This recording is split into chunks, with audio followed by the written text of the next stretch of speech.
So you've been working the decrease on your hat and you're at a point where the circular needle that you're using is too small. So one of my favorite methods for continuing with the decreases is to use 2 circular needles.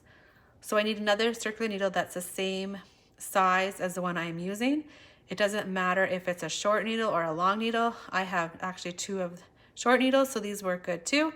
But you could use a long circular needle as well. It wouldn't matter. So the trick for this is that you are going to divide your stitches onto 2 different needles, like so. So because our decrease has 8 sections, 1, 2, 3, 4, 5, 6, 7, 8, we're going to put 4 sections on one needle and 4 sections on the other needle.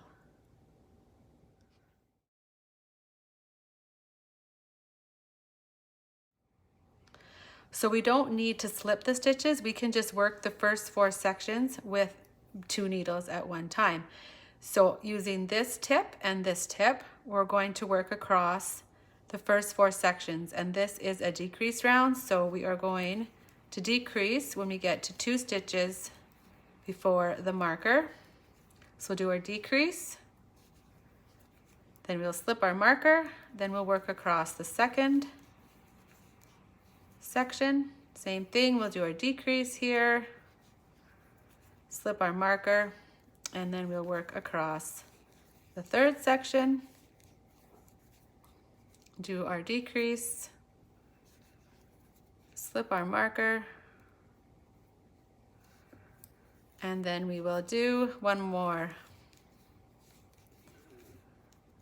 section here. So at this point, I would drop this marker because we don't need it now that we have these on here, these stitches on here. So this, what we will do is you will place them like so. So let them go down to the side. And then now working on your other needle, you are going to work like this. So we have 2, you see we have 2 separate needles here, and the stitches are divided evenly. So now we'll work across this needle. Same thing, it's a decrease round, so we're going to decrease 2 stitches before the marker, slip our marker, and continue on that way.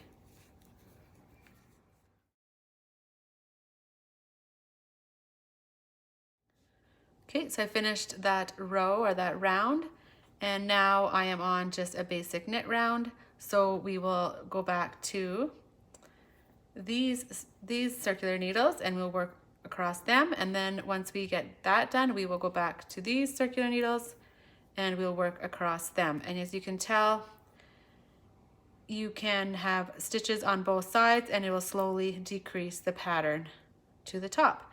And I really like this method. I find it really easy to use, and it's by far my favorite method for knitting the decrease on a hat.